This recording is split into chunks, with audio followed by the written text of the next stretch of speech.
我叫陈忠义，今年74，我是农民，主要任务是给看工地，在这生活了5年，大概能打10几架吧。我自学的，三国的也有，秦朝的也有。这个青龙偃月。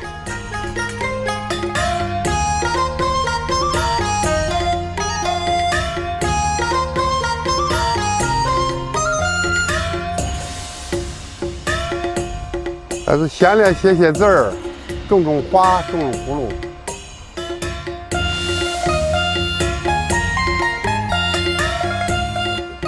《吕氏春秋》吕不韦的作品，这是一贯是6万多，快7万多个字，200米。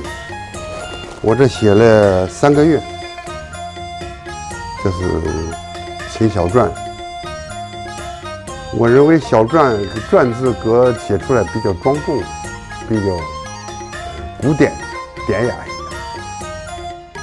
老祖先留下的文化太深奥了，不是你一时你几十年能弄懂的事。这个行不行？送给你。Filipino martial arts was solely developed primarily as protection for oneself that grew to share to the family and at the same time be of service to the community. It was used during the pre-Hispanic times using farm implements, be it agricultural or aquatic in nature. Today, FMA or the Filipino martial arts is more than just a self-protection system, but more of a gift to bridge communities of protection around the globe.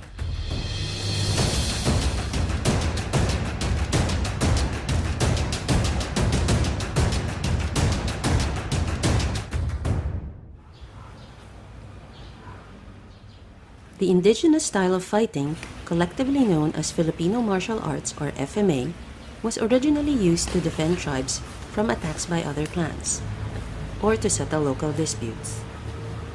It focused on the use of bladed weapons and was taught to every member of a family, both men and women. This is before the Philippines was colonized by Spain, and under whom the practice was banned. But Filipinos continued to secretly train by using sticks instead of blades and hiding the forms and moves in other artistic expressions. You would see that FMA movements could be seen in certain cultural dances in the country, taught to very young children. You would see that there is music, there is costumes. The maglalatik, wherein coconut shells are positioned in the bodies, that would symbolize strike points and slash points for attack. You would see paired fandangos using the lights, wherein evasive tactics and disarms would be seen. The very popular tinikling that we have, evading and putting in the footwork strategies on the beat of a bamboo could be seen. And this is very much Filipino and very akin to the culture. Today, FMA has become a staple fighting system among the military and law enforcement units not only in the Philippines, but also in countries like Russia, Moldova, and Kyrgyzstan, to name a few. You'll also find it being used as a form of self-defense, as exercise, and even in action scenes in Hollywood movies. With the knife, there are 2 different grips. FMA has gained the reputation of being a deadly style because of the use of bladed weapons, but the art is only as lethal as a practitioner wants it to be. This is what we call the Filipino. Filipino martial arts is considered as the most deadliest fighting art in the world. However, I'd rather use the term the most flexible fighting art in the world, because it can be as deadly as you want it to be, or it can be as light as you want it to be. Say, for example, if we're teaching women who just wanted to stay fit and learn how to defend themselves, that can be used as a means of exercise. However, when we're teaching the military, now that's a different story. Now this becomes lethal. As Filipinos migrated, the skills of FMA have gone with them and been shared around the world.